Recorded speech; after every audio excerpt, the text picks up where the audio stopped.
السلام کے مقدس نے کہا، جس کا جواب آغا جی نے دیا۔ وعلیکم السلام۔ صاحبہ خاموش تھے اور نظر ان دونوں پر تھی۔ انہوں نے گلا کھنگارتے ہوئے کہا، تم دونوں یہاں رہ سکتے ہو، پر یہاں کے طور طریقوں سے مہروز خان جو پریشان تھا اب کچھ ریلیکس محسوس کر رہا تھا، اور اپنی بیوی کو یہاں کے طریقے سکھا دینا، اپنا شہری پن وہیں چھوڑے اور یہاں کے حساب سے رہے۔ جی بابا جان، مہروز خان نے کہا۔ وہ باپ کے گلے لگ گیا۔ ایک دفعہ بھی اس کے سر پر بابا جان نے ہاتھ نہ رکھا۔ مقدس خاموش تماشائی ہی تھی۔ وہ چپ چاپ سب دیکھ رہی تھی، کوئی اس کی طرف متوجہ نہ تھا، نہ کسی نے اس کی طرف دھیان دینا ضروری سمجھا۔ محبوب وہاں موجود نہ تھی، وہ کچن میں کام کر رہی، اسے کسی نے بلانے کی ضرورت نہ سمجھی۔ مقدس نے کمرے میں آتے ہی سنی کا انتظار کرنا شروع کر دیا۔ اسے کس وقت نیند آئی پتہ نہیں چلا۔ نیند سے اٹھنے کے بعد اس نے محسوس کیا شاید سنی کمرے میں آیا بھی نہ تھا، کیونکہ اسے ایسے کچھ اثر نہ لگے۔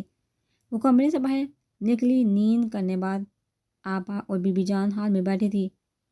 اماں دیکھ لیں مہارانی اب نکلی ہے کمرے سے، دن کی گئی، یہاں نوکر بیٹھے ہیں اس کے باپ کے کام کے لیے۔ آپا نے کڑے لہجے میں کہا، اسے سمجھا دو یہاں بہویں کام کرتی ہیں، ملازمہ نہیں۔ آپا تو اپنی ماں کو بولنے کا موقع ہی کام دیتی تھی۔ مقدس واپس سیڑھیاں چڑھ گئی، بغیر کچھ کہنے جاتے ہوئے بھی آپا کی بات سنی جو اپنی ماں سے کہہ رہی تھی۔ دیکھ لے نوابزادی کے دیور پھر بھی کسی کام کا نہ پوچھا کرنے کے لیے اوپر جا رہی ہے۔ آگے وہ کافی کچھ کہتی رہی پر مقدس نہ سن سکی کہ وہ کمرے تک پہنچ گئی۔ اب ان کی آوازیں بھی مدھم ہو گئی۔ اماں جان نے کیا کہا وہ سن نہ سکی، یا انہوں نے کچھ کہا ہی نہ ہو اپنی بیٹی کو۔ مقدس کو فضول لگا ان کے منہ لگنا، اس لیے واپس کمرے میں چلی گئی اور سنی کا انتظار کرنے لگی۔ پر سنی دن کا نکلا رات گھر میں آیا۔ کیا ہوا، تم ابھی تک سوئی نہیں؟ اس نے حیرت سے پوچھا۔ تم نے کھانا کھایا؟ مقدس نے پوچھا۔ ہاں، میدان خانے میں کھا لیا تھا۔ اور تم نے؟ سنی نے پوچھا۔ وہ اتنا تھکا تھا آتے ہی لیٹ گیا اور اٹھ کے بیٹھی تھی۔ نہیں کھایا؟ کیوں؟ اس نے اس کی طرف رک کر کے کہا، یہاں نہ کوئی مجھ سے بات کرتا ہے اور آپ کی آپا سے میں برداشت نہیں ہوں، اس سے پہلے وہ شام کی بات بتا دے۔ سنی نے غصے سے پوچھا، چاہتی کیا تم مہار؟ اس نے بغیر لحاظ کے کہا۔ واپس اپنی جگہ پر ٹھکانے، اب یہ ناممکن ہے، سنی نے کہا۔ سنی میں اس ماحول میں نہیں رہ سکتی پلیز، اس نے التجائی کہا۔ اس کے دکھی انداز پر اس نے اپنا لہجہ نرم کیا اور کہا، پلیز یار سمجھنے کی کوشش کرو، بابا غصہ ہوں گے، اس بار معاف کیا ہے پھر معاف بھی نہیں کریں گے، پلیز مجھے سمجھنے کی کوشش کرو، آپا سے میں بات کروں گا۔ اور ہاں اب اپنا حلیہ تو درست کرو، حلیہ دیکھو اپنا ماسی لگ رہی ہو۔ سنی نے اسے چٹاتے ہوئے کہا۔ وہ کپڑے لے کر واش روم چلی گئی فریش ہونے۔ وہ فریش ہونے کے بعد آئی تو سنی کھانا لے کر آ گیا تھا اور کہا، آؤ کھانا کھاؤ۔ سنی کے اس انداز پر سے پیارا کھانا کھا کے اسے کچھ آرام آیا۔ وہ برتن کچن میں رکھ آئی۔ وہ کمرے کا دروازہ بند کر کے اس کے بازو پر لڑکی کہنے کو بہت کچھ تھا پر سوچ رہی تھی کہاں سے شروع کرے۔ سنی، اس نے دھیمے لہجے میں بلایا۔ سنی اس کے نہ جواب دینے پر وہ سمجھ گئی وہ سو گیا کیونکہ وہ بہت تھکا ہوا تھا۔ اس نے ایک محبت بڑی نظر اس پر ڈالی۔ وہ آنکھیں منگی پڑی زرینہ کے پاس بیٹھی تھی، اس سے باتیں کر رہی تھی۔ آج پری نے تندور میں روٹیاں ڈالا سیکھ لی تھی، ابھی وہ دونوں بیٹھی ساتھ میں کھانا کھا رہی تھی۔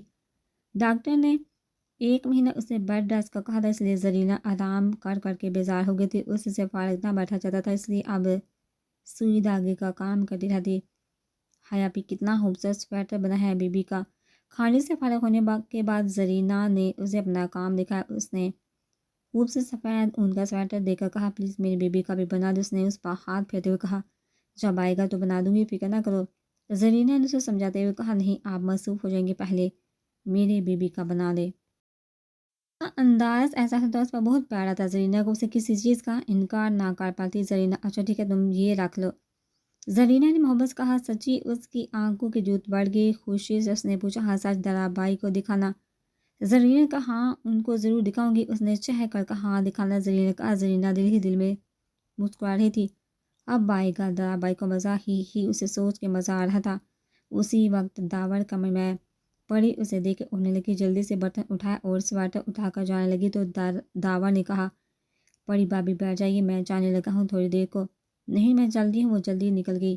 داور اس کا انداز حیرت سے دیکھ رہا تھا۔ مجھے اس طرح روز چھپ کر آنا اور تم سے ملنا اچھا نہیں لگتا۔ اس نے اس کے ہاتھ سے ہاتھ نکالتے ہوئے کہا، جانتا ہوں پر کچھ انتظار کرو پلیز فیصل، اس طرح ملنا ٹھیک نہیں، پکڑیے ہم دونوں کو مار ڈالیں گے۔ اس نے ڈرتے ہوئے کہا، چلو اچھا ہے یہاں نہ سے وہاں اس دنیا میں تو ایک ساتھ ہوں گے۔ فیصل کے ایسا کہنے پر اس نے گھوٹے ہوئے سے دیکھا اور کہا، اس دنیا کا مجھے نہیں پتا، مجھے تو اس دنیا میں تمہارے ساتھ رہنا، خوش رہنا ہے۔ وہ ناراض ہونے لگے تھے اس سے۔ ارے میری جان ناراض تو نہ ہو، میں تو مذاق کر رہا تھا۔ اس نے دوبارہ اس کے ہاتھ پکڑ لیے۔ ویسے بہت بہادر بنتی ہو، چھپ چھپ کے ملنے بھی آتی ہو، پر منہ سے ڈرتی ہو۔ سنا نہیں ہے، فیصل نے اسے چیتے ہوئے کہا۔ وہ واقعی چڑ گئے، اپنے ہاتھ اس کے ہاتھوں سے چبا لی اور جانے لگی۔ دکھو تو صحیح نہیں، اب چلتی ہے۔ وہ اٹھ کر چلے گئی اور وہ تھوڑا دور اسے چلنے لگا۔ جیسے اپنے دوست کے گھر کے اندر گئی، وہ واپس مڑ گیا۔ پڑی اسکول سے اپنے کمرے میں آ گئی، سویٹر کو سنبھال کے رکھا۔ خوش تھی وہ آج، کیونکہ وہ دکھانا چاہتی تھی رات کو سویٹر، اپنی خواہشات بتانا چاہتی تھی۔ اپنے کپڑے نکال کر خوشی واش روم میں چل گئی اور آج خوبصورت تیار ہو کے اس سے بات کرنا چاہتی تھی۔ پڑی اسکول سے تیار ہوتی دروازہ ناک پر، اس نے جواب نہیں دیا۔ پر دروازہ کھولے کوئی اندر آ گیا۔ وہ اپنے بالوں کے ساتھ الجھی ہوئی تھی۔ ایک دم اس نے مڑ کے دیکھا۔ آپ جی ہاں، اس نے داور کو حیرت سے دیکھا۔ ہاں تو میں پڑھانے آیا ہوں، اس نے اسکول سے کہا۔ دارا بائی نے کہا ہے مجھے نہیں پڑھنا، کیا مسئلہ ہے بڑی بھابھی؟ صرف پڑھانے ہی تو آیا ہوں، جائیے یہاں سے۔ وہ اندر سے گھبرائی ہوئی تھی، پر باہر سے خود کو مضبوط ظاہر کرتی ہے بولی، اعتبار تو وہ کب سے اپنا کھو چکی تھی، وہ بے اعتباری کی زندگی گزاری تھی۔ میری بات سنیے، اس کی بات کاٹ چکی تھی۔ نے کہہ دیا مجھے نہیں پڑھنا آپ سے، تو جائیے۔ وہ اکیلے میں کسی سے بھی بات کرنے سے اب گھبراتی تھی، پر بائی ناراض ہوں گی کیونکہ آج کل وہ مصروف ہے ان کے پاس۔ داور نے بات کرتے ہوئے اس کی طرف ہاتھ بڑھایا، کیونکہ وہ اس کی بات کاٹ چکی تھی۔ وہ اس سے خود کی طرف متوجہ کر کے سکون سے اس سے بات کرنا چاہتا تھا۔ مجھے ہاتھ نہ لگانا، نہیں۔ وہ بہت ڈر چکی تھی، اسے نہیں اندازہ کہ وہ کیا بولی ہے۔ وہ چیتی اس سے پہلے درام اندر آ گیا، وہ اس کے گلے لگی۔ میں نے کچھ نہیں کیا، میں نے نہیں بلایا، میں گندی لڑکی نہیں ہوں۔